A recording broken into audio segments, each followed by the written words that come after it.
Halo semuanya, kembali lagi bersama saya Michael.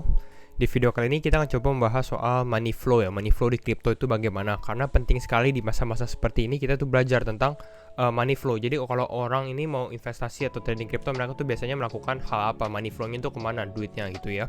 Lalu kita juga bahas nanti ke teknikalnya juga ya. Nah oke, kita langsung mulai saja. Kalau kita lihat di hari ini ada drop in price sekitar 2,9%, jadi sekitar 3% ya. Memang cukup dalam, walaupun sekarang sebenarnya sudah sedikit ada relief rally atau sudah agak naik sedikit juga. Kita bisa lihat dari harga Bitcoinnya juga, lalu kita ke harga beberapa top altcoins gitu ya. Seperti itu, kita lihat Ethereum sudah di bawah 2000 lagi, jadi ini cukup murah sebenarnya. Tapi kalau kita lihat juga secara 24 hour volume bagaimana? Kalau secara volume 24 hour yang naik yang mendapatkan gain ada juga seperti AXS, Axie Infinity ya, ini di bidang gaming juga, ada internet komputer. Walaupun sisanya mengalami sedikit downside pressure juga ya. Kita lihat stablecoin doang nih yang paling cukup ada gain ya, tapi sisanya kita lihat minusnya lumayan. Oke ya. Seperti itu, kita langsung masuk aja ke dalam money flow-nya ya. Untuk hari ini kita lihat money flow yang pertama, kita bisa lihat ini mungkin saya sudah pernah kasih lihat ke kalian juga gitu ya.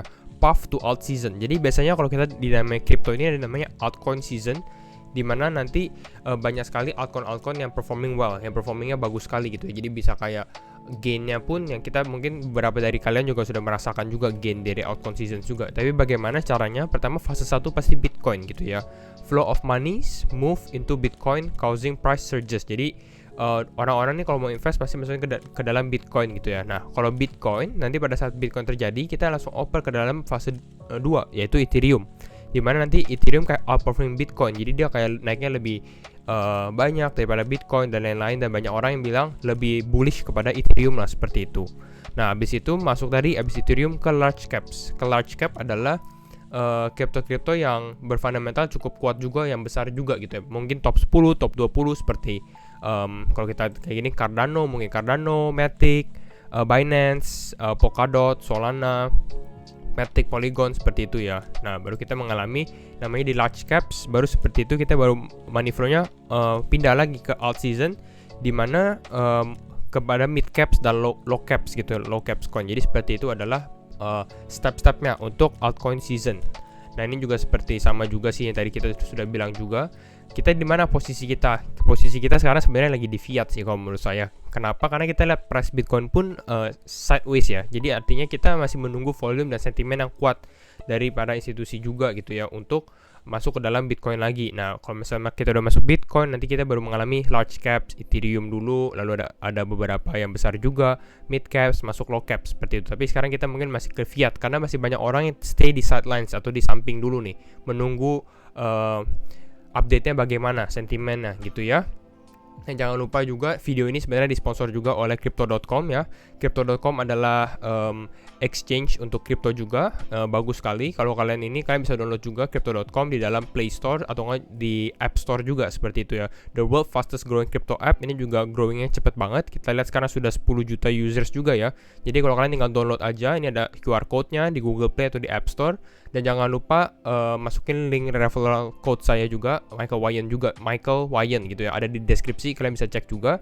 Lalu seperti ini tampilannya juga kalian bisa lihat, lalu bisa enjoy juga benefitnya. Contohnya apa? Seperti staking, ada crypto.com pay, lalu juga ada dollar cost, kalian bisa dollar cost averaging juga, jadi otomatis seperti itu ya. Nah kalau kita ngomongin crypto.com juga sebenarnya, kita kalau lihat NFT-nya mereka tuh sekarang growing juga. Pernah kita bahas juga NFT-nya crypto.com, tapi sekarang kita lihat wah sedikit growing juga sebenarnya. Ini mungkin dengan ada update juga nih soal tentang Argentina ya, juara Copa America, jadi kayak kejuaraan bola di Amerika Selatan. Makanya dia juga bikin nih banyak NFT untuk tim Argentinanya. Kita lihat ada si Romero, ada Messi nggak? Messi harusnya ada sih, tapi saya mungkin nggak. Nah, ada Messi juga gitu ya. Jadi mungkin ini menarik juga. Dan memang kalau nggak salah ada rumor juga bahwa nanti trofinya juga bakal diminted as an NFT juga gitu. Jadi ada digital artsnya lah seperti itu untuk trofinya sendiri gitu ya. Nah itu sedikit overview untuk money flow dan juga crypto.com ya. Kita langsung masuk ke dalam Bitcoin USDT gitu ya. Kita masuk ke dalam analisis chartnya gitu ya. Dan menurut saya kita chartnya pakai time frame dulu ya. Jadi 4 hour, 4 hour, 1 day, sama 1 week gitu ya. Secara overall menurut saya bagaimana?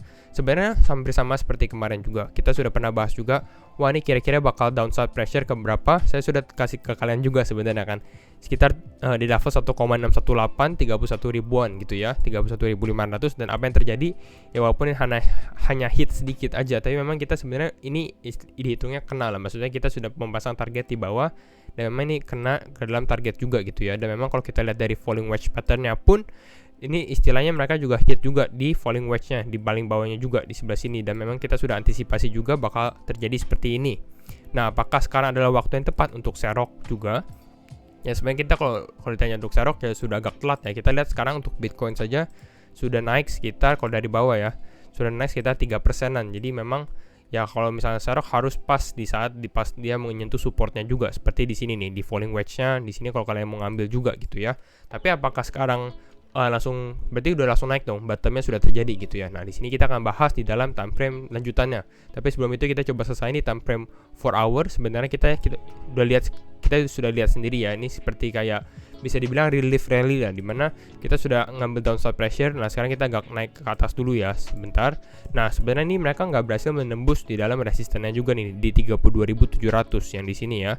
Makanya kita lihat di sini ada rejection juga, dia ke bawah gitu ya. Nah pertanyaan kita adalah apakah nanti dia candle closing bisa di atas 32.300, supportnya dia di sini gitu ya. Mungkin lebih bagusnya kita lihat di one day time frame aja. Nah kita lihat one day time frame-nya dia bakal closing di mana nih?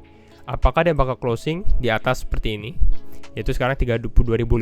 Berarti ini masih cukup bagus. Kalau menurut saya dia bisa closing di atas level 32.300 gitu ya. Jadi ini akan menjadi penentu juga gitu ya. Tapi kalau misalnya kita lihat di one week time frame, sebenarnya halnya nggak begitu cukup oke juga kalau di one week. Mungkin kita bisa lihat dari dalam ini ya, bentar ya. Nah ini untuk one week time frame kita bisa lihat seperti ini. Nah seperti yang kalau kalian nggak tahu, kita sebenarnya lagi di dalam, saya mau believe sih sebenarnya kita lagi di dalam Elliott Wave Theory gitu ya. Dimana ini yang kita sudah layout juga.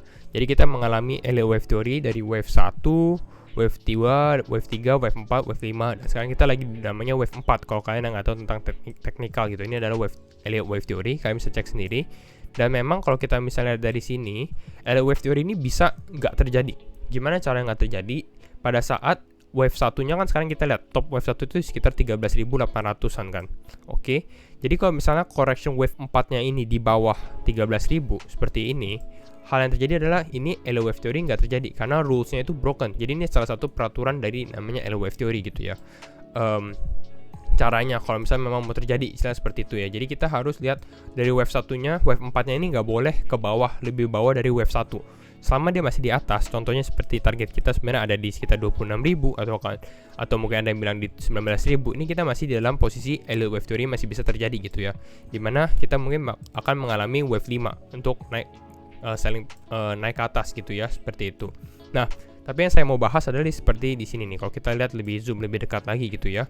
Nah, kalau misalnya kita lihat, mungkin sambil lihat ada price action ya seperti sini ya. Nah, kalau kita lihat di sini sebenarnya kita sudah di bawah supportnya 34.200. Ini kita sudah di bawah support yang kalau dari beberapa minggu yang lalu ini kita nggak pernah broke support ini nih. Kita lihat di sini, walaupun kita turun, kita selalu naik lagi, turun, naik lagi. Jadi kayak ada rejection di sebelah sini nih. Ada kayak bisa dibilang kayak rejection gitu, karena lihat di sini body candle selalu closingnya di atas, walaupun memang bisa kita bilang juga ini kan masih di tengah-tengah minggu gitu ya, belum terjadi gitu. Dan memang saya masih berharap juga semoga kalau misalnya walaupun misalnya dia ada downside selling pressure, karena sebenarnya kita lihat dulu belum ada sentimen yang positif juga sebenarnya. Jadi kayak masih harus wait and see juga. Kalau kalian yang masuk lebih baik ya juga diversifikasi portfolio kalian, jangan masuk langsung 100% masuk seperti itu ya. Jadi harus kayak ada money managementnya juga gitu ya. Karena nanti kalau misalnya ternyata dia turun ke 27.000, 28.000, apa yang kalian lakukan gitu ya? Apakah kalian siap untuk menerima hal itu gitu ya? Atau kalian memang tradingin aja, scalpingin? Itu masih banyak juga potensi-potensi yang bisa kita lihat seperti itu ya. Dan memang kalau misalnya kita lihat secara short term, kalau seperti ini mungkin kita bisa lihat ada downside pressure ya, kembali lagi ke level ini nih, ke level sekitar level 28 ribuan nih yang di garis warna oranye juga, 28.700, atau mungkin bisa ke daerah ini di atas ini berapa, sekitar 28.400 yang sebelah sini ya. Jadi mungkin ke daerah seperti ini bakal masih bisa terjadi di minggu ini gitu ya. Kenapa? Karena memang kita bisa lihat juga di minggu ini ada GBTC unlock Walaupun banyak orang bilang juga, wah bisa bearish, bisa bullish gitu ya. Tapi kita coba lihat. Kalau bullish mungkin kita akan menikmati juga. Tapi kalau bearish, kalau dia turun ternyata turunnya seberapa dalam kira-kira.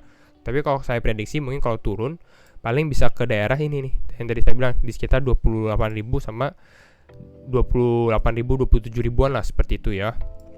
Walaupun ini nggak bagus juga, tapi hopefully secara weekly candle-nya dia bisa close lagi di atas 30.000 gitu ya. Karena 30.000 juga akan menjadi support yang kuat untuk Bitcoin. Nah, itu seperti itu untuk pandangan saya ke depannya gitu ya. Jadi kalau misalnya hopefully ya Bitcoin bisa ada gain naik lagi ke atas dan baru kita bisa mengalami Elliott wave theory kelima gitu ya. Kalau let's say kita di sini adalah bottom ya berarti kita akan sebentar lagi masuk ke dalam wave 5 gitu ya, dimana nanti kita akan menerima gain juga seperti itu. Jadi sebenarnya ini adalah proses untuk kita akumulasi gitu ya, akumulasi posisi kita seperti itu ya. Gimana kita manage portfolio kalian dan lain-lain, di sini kita tinggal menikmati di wave 5. Nah, itu saja video saya untuk hari ini untuk membahas Bitcoin dan juga kita membahas money flow ya. Kalau kalian suka video seperti ini, jangan lupa leave a like, comment, dan subscribe, and see you in the next video. Bye bye.